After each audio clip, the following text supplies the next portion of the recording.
जम्मू एवं Kashmir rifles regiment ये महज एक नाम नहीं बल्कि शौर्य और बलिदान की गौरव गाथा और पिछले 200 सालों के स्वर्णिम इतिहास का प्रमाण है। जम्मू और कश्मीर राइफल्स रेजिमेंट का इतिहास अद्वितीय और अत्यंत गरिमामयी है। यह लगभग 2 सदियों की परंपरा और शौर्य को दर्शाता है।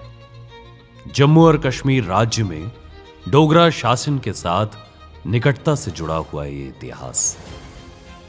रेजिमेंट की स्थापना में महाराजा रणजीत सिंह द्वारा किए गए सिख अभियानों का भी बड़ा महत्व है। रेजिमेंट तब अस्तित्व में आई जब विभिन्न सिख अभियानों के बाद महाराजा रणजीत सिंह ने महाराजा गुलाब सिंह को जम्मू क्षेत्र के रूप में एक बड़ी जिम्मेदारी सौंपी और उसकी सुरक्षा के लिए उन्हें एक सेना रखने की अनुमति दी। महाराजा गुलाब सिंह के नेतृत्व में रेजिमेंट ने कई ऐतिहासिक उपलब्धियां अर्जित करी। महाराजा गुलाब सिंह एक सामान्य सैनिक के रूप में सिख सेना में शामिल हुए और बाद में उन्हें एक छोटी सेना की कमान सौंपी गई। उन्होंने अपने शौर्य और साहस से महाराजा रणजीत सिंह की सक्रिय सेना में एक उच्च दर्जे की प्रतिष्ठा अर्जित की। सन 1820 में महाराजा रणजीत सिंह ने उन्हें जम्मू एक जागीर के रूप में दिया था। उसी सन में महाराजा गुलाब सिंह द्वारा गठित बल ने हमारी रेजिमेंट की स्थापना की नींव रखी, जिसे बाद में जम्मू और कश्मीर स्टेट फोर्सेस के रूप में जाना गया, जिसे आज हम और आप जम्मू और कश्मीर राइफल्स रेजिमेंट के रूप में जानते हैं। सन 1846 में लाहौर की संधि के तहत सिखों ने कश्मीर और हजारा के इलाके अंग्रेजों को सौंप दिए, परंतु जनरल लॉर्ड हेस्टिंग्स इतने विशाल क्षेत्र की जिम्मेदारी लेने के लिए ना तो तैयार थे और ना ही इच्छुक थे। इसलिए मार्च सन 1846 में ट्रीटी ऑफ अमृतसर के तहत अंग्रेजों ने इस क्षेत्र की जिम्मेदारी महाराजा गुलाब सिंह को दे दी और उनके वंशजों को जम्मू एवं कश्मीर के शासकों के रूप में मान्यता दी। सन 1820 से 1846 तक हमारी रेजिमेंट को डोगरा फोर्स के नाम से जाना जाता था, लेकिन ट्रीटी ऑफ अमृतसर के बाद जब जम्मू एक रियासत बन गया, तब से हमारी रेजिमेंट को Jammu and Kashmir state forces के नाम से जाना जाने लगा। यह भी हमारे लिए एक गौरव की बात है कि एशिया के रणनीतिक हृदय स्थल जो कि लद्दाख क्षेत्र में है और जहां 3 एशियाई दिग्गज रशिया, चाइना और इंडिया मिलते हैं, उस सामरिक हृदय स्थल में भारतवर्ष का परचम लहराने का गौरवशाली श्रेय भी हमारी रेजिमेंट को जाता है। महाराजा गुलाब सिंह की इन तमाम ऐतिहासिक सैन्य उपलब्धियों का बहुत बड़ा श्रेय जनरल जोरावर सिंह को जाता है। यह कहना बिल्कुल भी गलत नहीं होगा कि महाराजा गुलाब सिंह ने सन 1841 तक जो कुछ भी रणभूमि में हासिल किया, वह सब जनरल जोरावर सिंह के अदम्य साहस एवं नेतृत्व का ही परिणाम था। दरअसल जनरल जोरावर सिंह ने ही विशाल हिमालय के पार जाकर लद्दाख, स्कर्दू, गिलगिट और बल्टिस्तान जैसे क्षेत्रों में डोगरा राज्य की नींव रखी, जिसे उनसे पहले भारतवर्ष में आज तक किसी शासक ने जीतने का प्रयत्न भी नहीं किया था। जनरल जोरावर सिंह एक राजपूत डोगरा थे, जिनका जन्म 1786 में बिलासपुर के कहलूर नामक स्थान में हुआ था। वह महाराजा गुलाब सिंह की सेना में एक सिपाही के रूप में शामिल हुए थे, लेकिन वह न केवल एक अच्छे सैनिक थे बल्कि एक बहुत अच्छे प्रशासक भी थे और उनकी इसी कार्य कुशलता को देखते हुए सन 1823 में महाराजा गुलाब सिंह ने जम्मू के राजा बनने के बाद जनरल जोरावर सिंह को किश्तवाड़ का गवर्नर नियुक्त किया। महाराजा गुलाब सिंह अपने साम्राज्य का विस्तार तिब्बत और बल्टिस्तान तक करना चाहते थे। यह कार्य सरल न था। इन इलाकों में सेनाओं के लिए युद्ध के साथ साथ अनेक अन्य चुनौतियां भी मौजूद थीं। समुद्र तल से लगभग 15,000 फीट की ऊंचाई, गर्मियों में भी तापमान 0 से कम और मानव जीवन के लिए प्रतिकूल परिस्थितियां। इसलिए असंभव से प्रतीत होते हुए इस कार्य के लिए महाराजा गुलाब सिंह ने जनरल जोरावर सिंह को यह जिम्मेदारी सौंपी। इस महान लक्ष्य को प्राप्त करने के लिए जनरल जोरावर सिंह ने सन 1834 से लेकर सन 1840 तक 6 बार लेह लद्दाख, बल्टिस्तान और तिब्बत के क्षेत्र पर आक्रमण किया एवं इन अभियानों के पहले ही अपने डोगरा सैनिकों को हाई एल्टीट्यूड वॉरफेयर और जंगल वॉरफेयर के लिए कठिन प्रशिक्षण देकर तैयार कर लिया। सन 1834 में किए गए पहले अभियान में उन्होंने संकू, लांकात्सिब और बशक्यूम में लड़ाइयां लड़ी और लद्दाखियों पर जीत प्राप्त करते करते लेह तक डोगरा साम्राज्य का डंका बजा दिया। हालांकि इस अभियान के महज 4 महीने के भीतर ही लद्दाख के राजा सेपाल ने डोगरा शासन के खिलाफ विद्रोह कर दिया। इस चुनौती से निपटने के लिए जनरल जोरावर सिंह को फिर से लेह की ओर मार्च करना पड़ा, जिसके लिए उन्होंने इस बार सबसे छोटे मार्ग का इस्तेमाल किया और सीधा किश्तवाड़, जंस्कार और संग के रास्ते हुए लेह पहुंचकर दुश्मन को सरप्राइज करने में सफल हो गए। उन्होंने दोबारा दुश्मन के ऊपर विजय प्राप्त करी और इसी अवधि के दौरान लद्दाख में जोरावर फोर्ट का भी निर्माण किया। सन 1839 में कारगिल के स्थानीय सरदार ने डोगरा शासन के खिलाफ विद्रोह का दोबारा आयोजन कर दिया। जनरल जोरावर सिंह इस बार 10,000 सैनिकों के साथ इस विद्रोह को दबाने के लिए फिर आगे बढ़े और सुकामीर नामक स्थानीय सरदार को सार्वजनिक रूप से दंड देकर इस विद्रोह को पुनः कुचल दिया। इस सफल अभियान के बाद जनरल जोरावर सिंह ने बल्टिस्तान की ओर प्रस्थान किया। कर्नल बस्ती राम के युद्ध कौशल के दम पर जनरल जोरावर सिंह की सेना स्कर्दू किले में दुश्मन को आश्चर्यचकित करने में कामयाब रही और वहां के राजा अहमद शाह को आत्मसमर्पण करने के लिए मजबूर कर दिया और मोहम्मद शाह को वहां का नया शासक घोषित किया एवं इस क्षेत्र को भी डोगरा साम्राज्य में शामिल कर लिया। बल्टिस्तान में अपनी जीत के बाद मई 1841 में जनरल जोरावर सिंह ने तिब्बत अभियान का आरंभ किया और ताशीगोंग के रास्ते तिब्बत में प्रवेश किया। बड़े ही फख्र की बात है कि जम्मू और कश्मीर राइफल्स की सबसे पहली संस्थापित बटालियन फतेह शिवजी बटालियन भी इस अभियान का हिस्सा थी। सन 1837 में संस्थापित यह बटालियन न केवल इस अभियान का हिस्सा बनी बल्कि सबसे आगे होकर लड़ाई लड़ते हुए फतेह शिवजी बटालियन ने 30 मई 1841 को पुरंग सीमा की लड़ाई में प्रसिद्ध मानतलाई फ्लैग पर कब्जा करके स्वयं का नाम भारत के स्वर्णिम इतिहास में दर्ज कराया।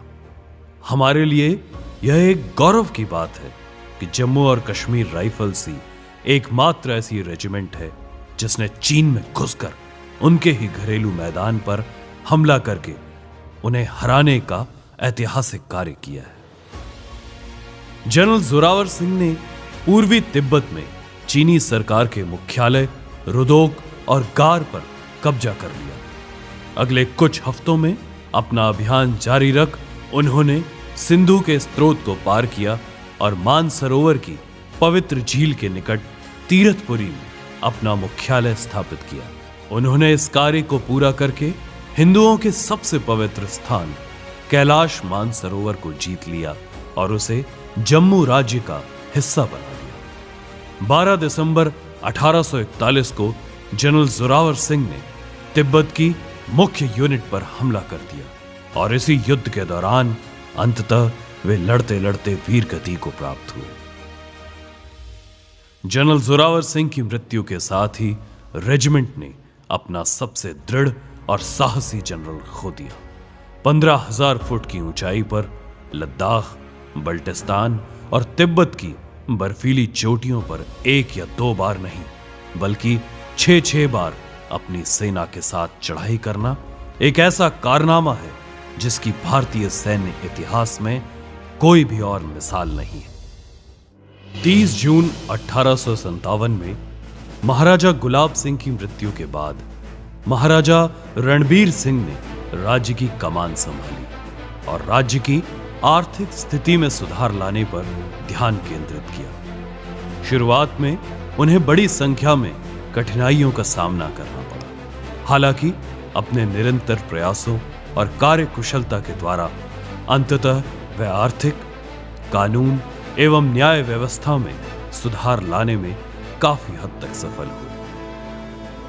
15 सितंबर 1885 को जम्मू में महाराजा रणबीर सिंह की मृत्यु के बाद उनके पुत्र महाराजा प्रताप सिंह जम्मू एवं कश्मीर की गद्दी पर विराजित हुए। उनके शासनकाल के दौरान रघु प्रताप, द बॉडीगार्ड्स, रघुनाथ, फतेह शिवजी और सूरज गोरखा बटालियंस हमारी रेजिमेंट की ऐतिहासिक सेना का हिस्सा थी। इन सेनाओं के शौर्य को देखते हुए अंग्रेजों को डर था कि कहीं महाराजा प्रताप सिंह दूसरे शासकों के साथ मिलकर अंग्रेजों को ही ना उखाड़ फेंके। इसलिए सन 1888 में लॉर्ड डफरिन ने इंपीरियल सर्विस ट्रुप्स नामक योजना की घोषणा की, जिसके तहत यह निर्णय लिया गया कि जैकरिफ रेजिमेंट की सेना आवश्यकता पड़ने पर ब्रिटिश सैनिकों के साथ युद्ध में शामिल होगी। इन सेनाओं की टुकड़ियों का नेतृत्व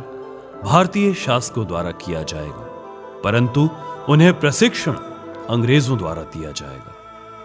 यह भी एक गौरवपूर्ण बात है कि हमारी रेजिमेंट इंपीरियल सर्विस ट्रुप्स की सबसे बड़ी रेजिमेंट थी और एकमात्र ऐसी सेना थी जिसने इंपीरियल सर्विस आर्टिलरी में भी योगदान दिया था। विशाल अंतर्राष्ट्रीय सीमा पर तैनात होने के कारण जम्मू एवं कश्मीर स्टेट फोर्सेस के पास अन्य राज्यों की तुलना में माउंटेन वॉरफेयर, फ्रंटियर वॉरफेयर एवं ट्राइबल वॉरफेयर में सबसे अधिक अनुभव था। प्रथम और द्वितीय विश्व युद्ध में Jammu and Kashmir state forces Africa, Burma, middle east और नॉर्थ वेस्टर्न फ्रंटियर प्रोविंस में अंग्रेजों के साथ युद्ध में शामिल हुई और युद्ध में कुछ सबसे दुर्जेय और प्रसिद्ध योद्धाओं जैसे कि जर्मन्स, टर्क्स, जापानीज और नॉर्थ वेस्टर्न फ्रंटियर प्रोविंस के कट्टर ट्राइबल्स को परास्त करने में सफल हुई। स्टेट फोर्सेस के रूप में उनको दिए गए हथियार और उपकरण ब्रिटिश फोर्सेस के मुकाबले उन्नत नहीं थे, फिर भी Jammu and Kashmir state forces ने अपनी कार्यकुशलता एवं सामरिक दक्षता के आधार पर युद्ध में दुश्मन पर विजय प्राप्त करी। महाराजा प्रताप सिंह के शासनकाल की सबसे उत्कृष्ट घटना प्रथम विश्व युद्ध के दौरान अफ्रीका और मिडिल ईस्ट में ब्रिटिश सेना के साथ Jammu and Kashmir state forces की भागीदारी थी। 27 सितंबर 1914 को जब बॉडीगार्ड्स और Raghunath battalion British east Africa के मोम्बासा में पहुंचे तो यह पहला अवसर था जब भारतीय सशस्त्र बलों ने इतनी बड़ी संख्या में एक एक्सपीडिशनरी फोर्स के रूप में किसी भी युद्ध में भाग लिया हो। अगले 2 वर्षों में Jammu and Kashmir state forces द्वारा विदेशी धरती पर दिखाए गए शौर्य एवं पराक्रम के कारण ही ब्रिटिश इंडिया जर्मन्स को पश्चिम की ओर खदेड़ने में सक्षम हो गए और उत्तर पश्चिम अफ्रीका में पूरी तरह से कब्जा करने में कामयाब हुए। 1 दिसंबर 1916 तक Jammu and Kashmir state forces ने ब्रिटिश फोर्सेस के साथ मिलकर ईस्ट अफ्रीका को सभी शत्रुओं से मुक्त करा दिया। इस साहसिक कार्य के लिए बॉडीगार्ड्स और रघुनाथ बटालियन के कई जवानों को अनेक शौर्य अलंकारों से सम्मानित किया गया। इसके साथ ही जम्मू एवं कश्मीर स्टेट फोर्सेस को कई थिएटर ऑनर्स और बैटल ऑनर्स से भी सम्मानित किया गया। रघु प्रताप को मैगिडो, नेबुलस और पैलेस्टाइन से, बॉडीगार्ड्स को किलिमंजारो, बेहो बेहो और ईस्ट अफ्रीका से, एवं रघुनाथ को Kilimanjaro, Beho Beho, East Africa, Megiddo, Sharon और पैलेस्टाइन जैसे युद्ध सम्मानों से नवाजा गया। इसके अलावा बॉडीगार्ड्स और रघुनाथ बटालियनों को ईस्ट अफ्रीका के थिएटर ऑनर से भी सम्मानित किया गया। द्वितीय विश्व युद्ध के दौरान राज्य की कमान महाराजा हरि सिंह के हाथों में थी। इस युद्ध में जम्मू एवं कश्मीर स्टेट फोर्सेस ने नॉर्थ वेस्टर्न फ्रंटियर प्रोविंस के वजीरिस्तान, क्वेटा और पेशावर में अपने शौर्य और पराक्रम का लोहा मनवाया। हालांकि इस युद्ध के दौरान केवल बॉडीगार्ड्स और फतेह शिव जी ने देश के बाहर जाकर एक एक्सपीडिशनरी फोर्स के रूप में युद्ध किया।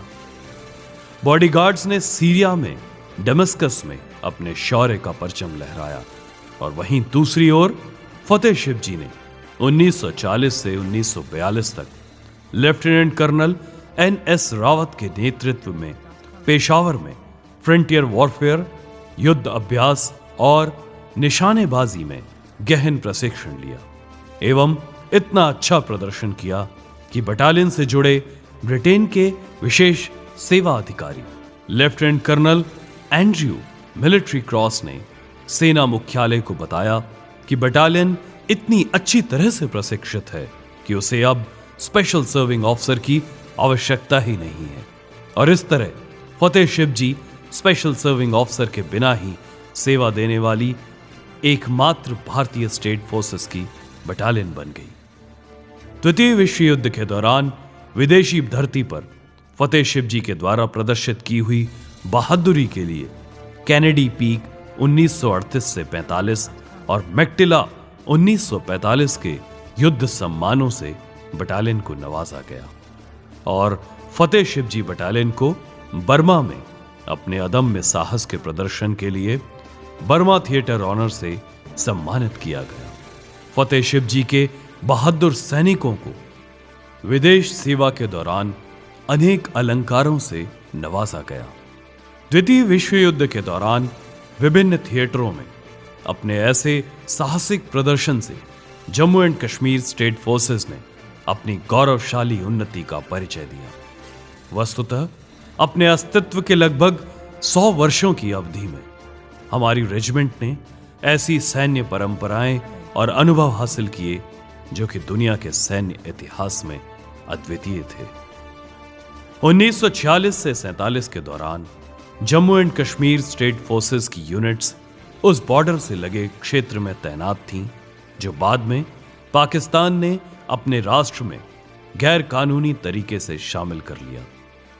हमारी रेजिमेंट के गौरवशाली इतिहास का सबसे बड़ा इम्तिहान सन 1947 में हुआ, जब पाकिस्तान ने एक नया राष्ट्र बनने के बाद स्वतंत्र राज्य जम्मू एवं कश्मीर को अपनी फौज और ट्राइबल्स की मदद से कब्जा करने की कोशिश की। इस दौरान जम्मू एवं कश्मीर स्टेट फोर्सेस ने पाकिस्तानी आर्मी और ट्राइबल से 15 अगस्त 1947 से लेकर 26 अक्टूबर 1947 तक जम्मू एवं कश्मीर राज्य की रक्षा की।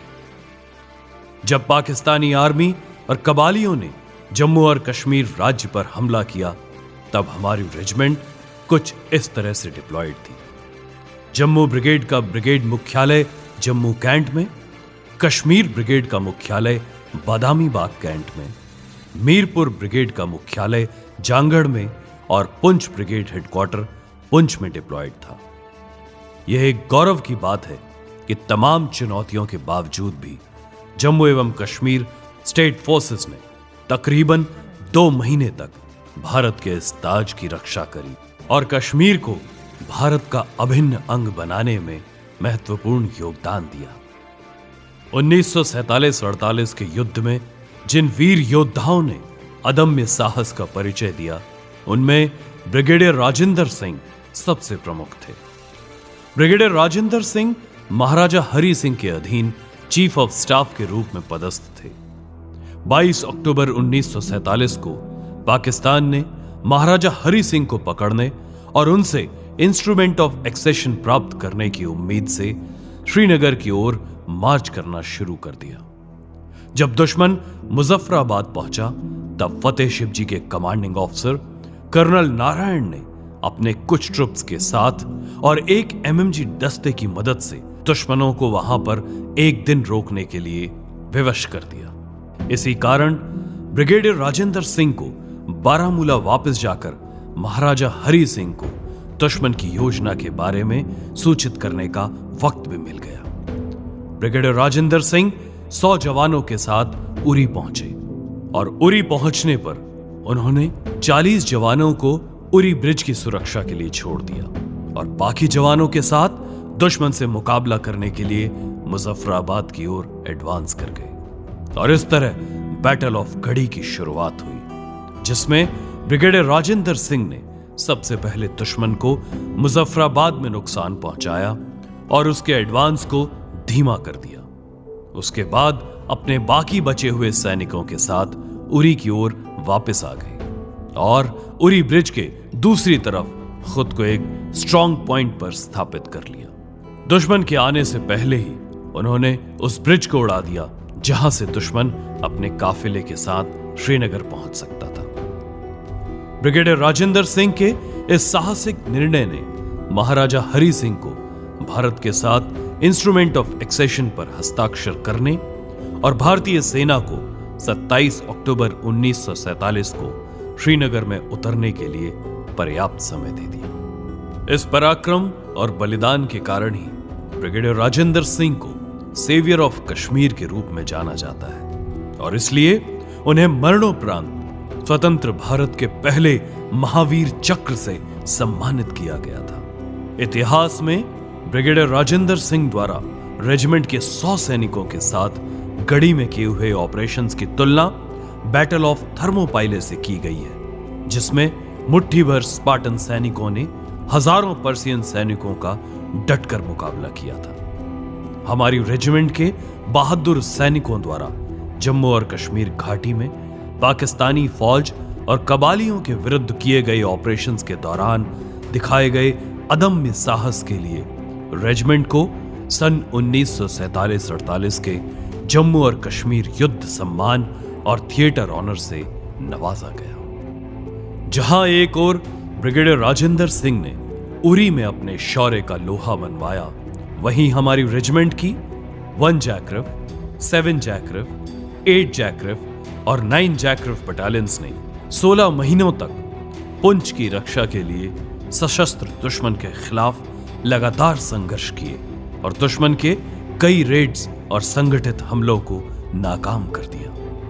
पुंछ गैरिसन के कमांडर ब्रिगेडियर प्रीतम सिंह ने रघु प्रताप को सेवियर ऑफ पुंछ के सम्मान से भी नवाजा। जम्मू और कश्मीर स्टेट फोर्सेस की 6 जैकरेफ बटालियन ने लेफ्टिनेंट कर्नल शेरजंग थापा के नेतृत्व में हिमालय की ऊंची पहाड़ियों पर प्रतिकूल मौसम और विपरीत परिस्थितियों के बावजूद 6 महीने तक स्कर्दू की रक्षा करी और दुश्मन के आत्मसमर्पण के निमंत्रण को अस्वीकार कर दिया। दुर्गम परिस्थितियों में भी अपने शौर्य के प्रदर्शन के कारण लेफ्टिनेंट कर्नल शेरजंग थापा को महावीर चक्र से सम्मानित किया गया और हमारी रेजिमेंट की 6 जैकरेफ बटालियन को स्कर्दू के युद्ध सम्मान से नवाजा गया। जम्मू एवं कश्मीर स्टेट फोर्सेस का भविष्य भी अब नई राजनीतिक परिस्थितियों के अनुसार ही तय किया जाना था। सन 1948 में स्टेट फोर्सेस का वेतन और भत्ता भारत सरकार द्वारा सम्मान के रूप में पुनः स्थापित किया गया। सन 1950 में जम्मू और कश्मीर राइफल बटालियनों को भारत के दूसरे राज्यों में भी तैनात किया जाने लगा और जनवरी 1957 में जम्मू और कश्मीर इन्फेंट्री की बटालियनों को भारतीय सेना में एकीकृत किया गया। यह गौरतलब है कि सन 1947 से 1963 तक जम्मू एवं कश्मीर स्टेट फोर्सेस को जम्मू एवं कश्मीर इन्फेंट्री के नाम से जाना जाता था और सन 1963 में जम्मू एवं कश्मीर इन्फेंट्री का नाम जम्मू एंड कश्मीर राइफल्स कर दिया गया और इस तरह प्रिंसली इंडिया, ब्रिटिश इंडिया और इंडिपेंडेंट इंडिया के सभी युद्धों में शामिल होकर जैकरेफ रेजिमेंट ने अपना नाम इतिहास में स्वर्णिम अक्षरों में लिखवा दिया। जैकरेफ रेजिमेंट की बटालियंस का एक मुश्त भारतीय सेना में शामिल होने का प्रमुख कारण फतेह शिवजी बटालियन का बैटल ऑफ हुसैनीवाला में दिखाया गया सर्वोच्च प्रदर्शन था। 18 मार्च 1956 को फिरोजपुर के पास पाकिस्तान ने फोर्ट जैकरेफ, जो कि हुसैनीवाला हेडवर्क्स की सुरक्षा के लिए तैनात थी, के खिलाफ अचानक और अकारण हमला कर दिया। फोर्ट जैकरेफ शुरुआती हमले से जल्दी ही उबर गई और दुश्मन का डटकर मुकाबला किया। जैसा कि अपेक्षा थी, पाकिस्तान ने फतेह शिवजी पर दोबारा हमला शुरू कर दिया। बार बार खदेड़ने पर दुश्मन की भारी जनहानि तो हुई, लेकिन उन्होंने फोर्ट जैकरेफ के डिफेंसेस पर सिलसिलेवार हमले जारी रखे। इस कार्यवाही के दौरान फतेह शिवजी के लांस नायक सुंदर सिंह ने बड़े ही सूझबूझ, शौर्य एवं पराक्रम का परिचय दिया, जिसके लिए उन्हें अशोक चक्र से सम्मानित किया गया।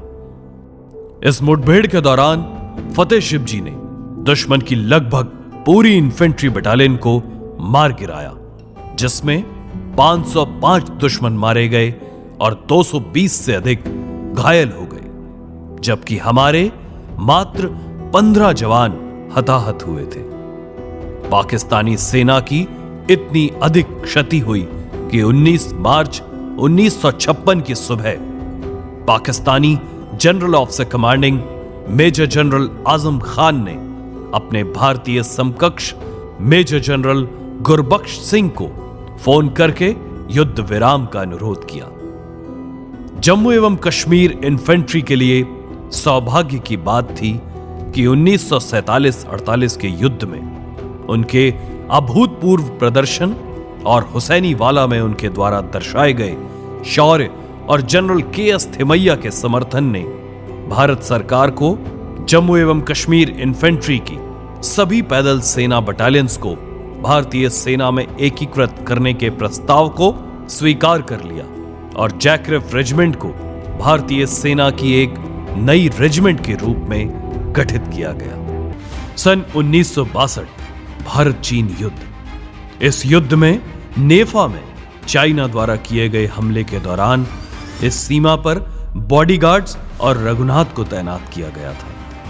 दोनों बटालियनों ने शूरवीरता के साथ दुश्मन से लोहा लेते हुए चीनियों के खिलाफ अपनी रेजिमेंट की लड़ाई के उस चक्र को पूरा किया जो 120 साल पहले सन 1841 में जनरल जोरावर सिंह के नेतृत्व में तिब्बत में शुरू किया गया था। सन 1965 के युद्ध के दौरान रेजिमेंट की 6 बटालियनों ने पुनः अपने शौर्य का प्रदर्शन कर युद्ध लड़ते हुए रेजिमेंट को नए गौरव दिलाए। 7 अधिकारियों और 100 से अधिक सैनिकों ने मातृभूमि की रक्षा के लिए अपने प्राणों की आहुति दे दी। इन ऑपरेशंस के दौरान 9 जैकरेफ बटालियन द्वारा लाहौर सेक्टर में खेमकरण की रक्षा में काफी अहम भूमिका निभाई गई। इसके अलावा 9 जैकरेफ बटालियन ने असल उत्तर को बचाने में अत्यंत अहम भूमिका निभाई, जिस दौरान बटालियन के 45 शूरवीर वीर गति को प्राप्त हो गए और 96 जख्मी हालत में थे। 9 जैकरेफ बटालियन के इस महान बलिदान को मद्देनजर रखते हुए रेजिमेंट को असल उत्तर के बैटल ऑनर और पंजाब के थिएटर ऑनर से नवाजा गया। सन 1967 में जब चीन की पीपल्स लिबरेशन आर्मी ने सिक्किम के नाथुला और चोला क्षेत्रों में अचानक हमले कर दिए, उस दौरान लेफ्टिनेंट कर्नल महात्म सिंह चोला क्षेत्र में 10 जैकरेफ की कमान संभाल रहे थे।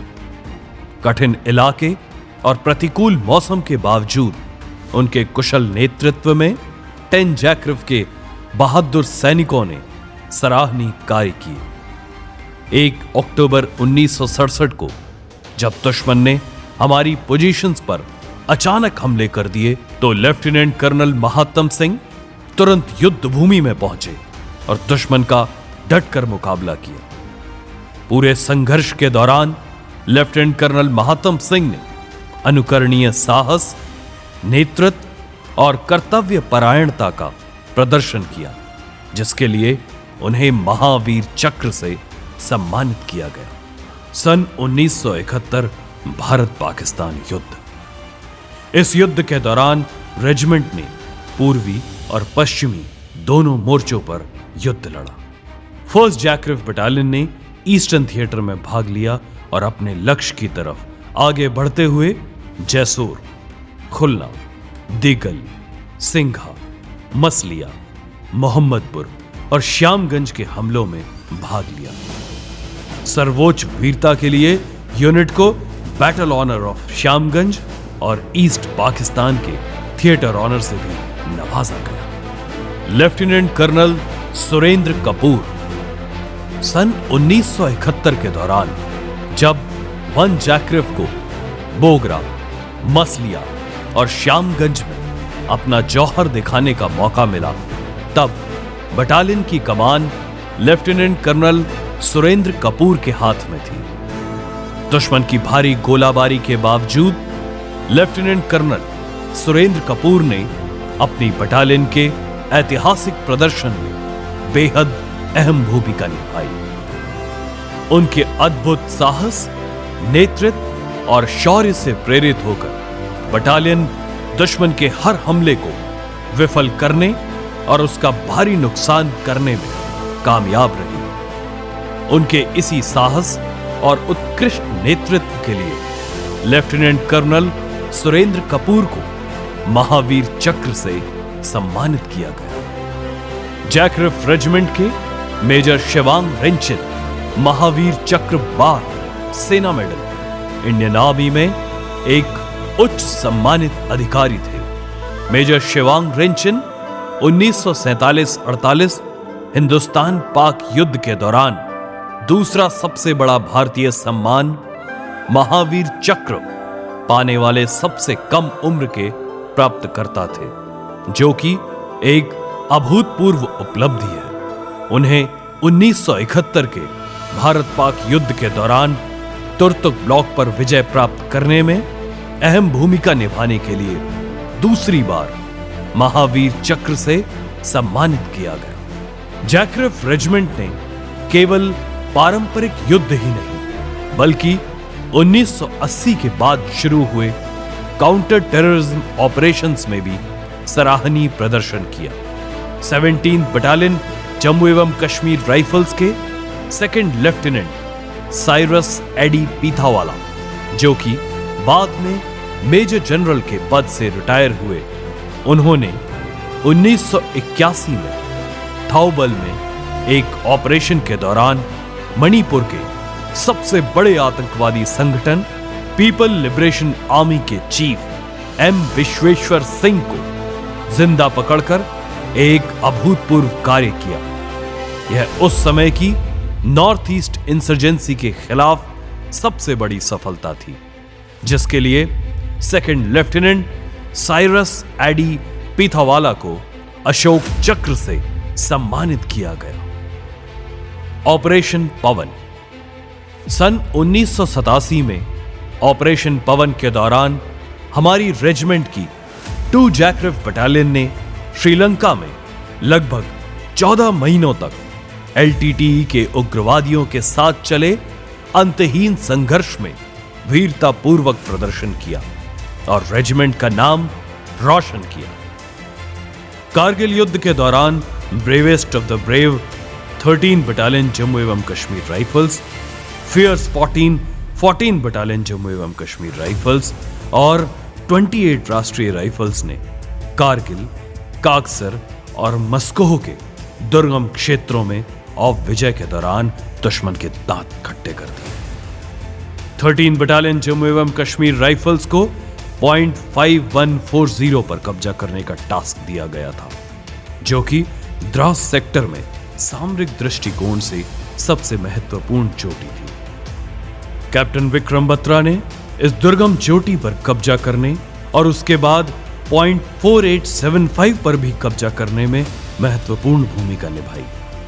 लेकिन इस दौरान कैप्टन विक्रम बत्रा लड़ते लड़ते वीर गति को प्राप्त हो गए। बटालियन के कैप्टन विक्रम बत्रा और राइफलमैन संजय कुमार को उनकी शूरवीरता और अदम्य साहस के लिए परमवीर चक्र से सम्मानित किया गया। आज तक कैप्टन विक्रम बत्रा का कोडवर्ड शेरशाह और उनका सक्सेस सिग्नल ये दिल मांगे मोर भारतीय जनमानस के पटल पर स्वर्णाक्षरों में अंकित है। 13 बटालियन जम्मू एवं कश्मीर राइफल्स की इस वीरता के लिए यूनिट को द्रास, मस्को और कारगिल के युद्ध सम्मानों और कारगिल थिएटर ऑनर से नवाजा गया। सन 2020 में ऑपरेशन स्नो लेपर्ड के दौरान गलवान घाटी में हुए फेस ऑफ के बाद गलवान घाटी की सुरक्षा की जिम्मेदारी 14वीं बटालियन जम्मू एवं कश्मीर राइफल्स को सौंपी गई। बटालियन ने उस दुर्गम क्षेत्र में रहते हुए अप्रत्याशित परिस्थितियों के बावजूद पीएलए को डी-एस्केलेशन और डिसएंगेजमेंट करने पर मजबूर कर दिया एवं 1 साल 2 महीने तक गलवान घाटी पर अपना सामरिक वर्चस्व स्थापित रखा। साथ ही 22वीं बटालियन जम्मू एवं कश्मीर राइफल्स ने चुशूल क्षेत्र में, 19वीं बटालियन जम्मू एवं कश्मीर राइफल्स ने तवांग क्षेत्र में और 1st बटालियन जम्मू एवं कश्मीर राइफल्स ने सब सेक्टर हनीफ में अपने शौर्य का परिचय दिया और रेजिमेंट के गौरवशाली इतिहास की परंपरा को कायम रखा। Jammu and Kashmir rifle regiment आज अपने स्वर्णिम इतिहास के 202 साल पूरे कर रहा है। इस गौरवशाली अवधि में रेजिमेंट को 7 थिएटर ऑनर्स और 28 बैटल ऑनर्स से सम्मानित किया जा चुका है। साथ ही रेजिमेंट के बहादुर ऑफिसर्स और अन्य पदों को 2 परमवीर चक्र, 5 महावीर चक्र, 44 वीर चक्र, 2 अशोक चक्र, 11 कीर्ति चक्र और 48 शौर्य चक्रों से सम्मानित किया जा चुका है। Lieutenant general Upendra Dwivedi Ati Vishisht Seva medal, general of the commanding in chief नदन कमांड एवं colonel of the regiment Jammu एवं कश्मीर राइफल्स रेजिमेंट एवं लद्दाख स्काउट्स के नेतृत्व में आज रेजिमेंट नए आयामों को स्थापित कर रही है और स्वर्णिम भविष्य की ओर निरंतर अग्रसर है। यह हमारे लिए गौरव की बात है कि पिछले 3 वर्षों में हमारी रेजिमेंट की 22 यूनिट्स को 4 chief of army staff unit citations, 3 chief of army staff certificate of appreciation, 13 general of the commanding in chief unit citation और 2 general of the commanding in chief certificate of appreciation से नवाजा गया है। इतना ही नहीं, हमारे regimental centre को भी वर्ष 2020 एवं 2021 में लगातार 2 बार general of the commanding in chief central command unit citation से नवाजा गया। जैकरिफ रेजिमेंट की 202 सालों की इस संघर्षपूर्ण यात्रा एवं इस यात्रा के दौरान हासिल की गई उपलब्धियों के लिए आज हम हमारे सभी पूर्वजों को उनके शौर्य एवं पराक्रम के लिए सादर नमन करते हैं। जय दुर्गे, जय जैक, जय हिंद।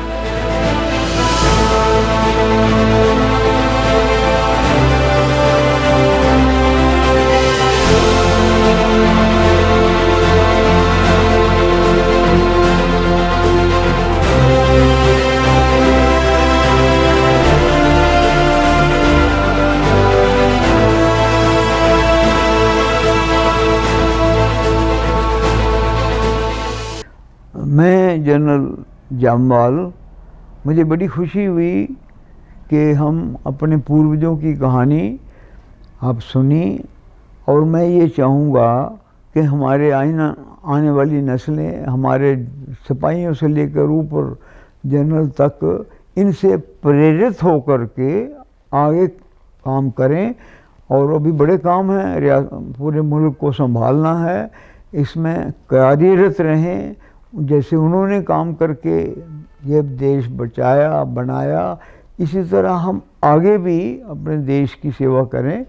जैसे जनरल जोरावर सिंह ने हमें रास्ता दिखाया, जब हमला हुआ तो ब्रिगेडियर राजेंद्र सिंह ने बचाया, तो इनको सामने रख के पूरे देश, अगली जो हमारे फौजी जवान हैं, अफसर हैं, वो खूब मेहनत से काम करें, जैसे हमारे बुज़ुर्गों ने किया है, नाम कमाया है। और आज उनके काम से, नाम से हम अपनी छाती खट उठा के बोल सकते हैं। इसी तरह आप भी आगे, मैं चाहूँगा कि उनके नाम को रोशन करें और देश की सेवा करते हैं। ये जो कहानी मेरी रेजिमेंट की आपने सुनी, मुझे बड़ी खुशी है कि इस उम्र में मुझे मौका मिला कि मैं आपको ये बता सकूं कि हमारे बुज़ुर्गों ने क्या कमाल किया हुआ था।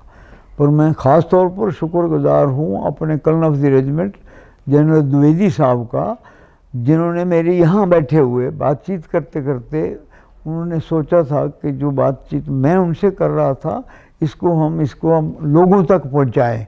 और 14 जैक को बोला उन्होंने भी, मैं उनका भी बड़ा शुक्रगुज़ार हूँ कि इस कहानी बिल्कुल छोटे लफ्ज़ों में पब्लिक के लिए आपने बनाई है।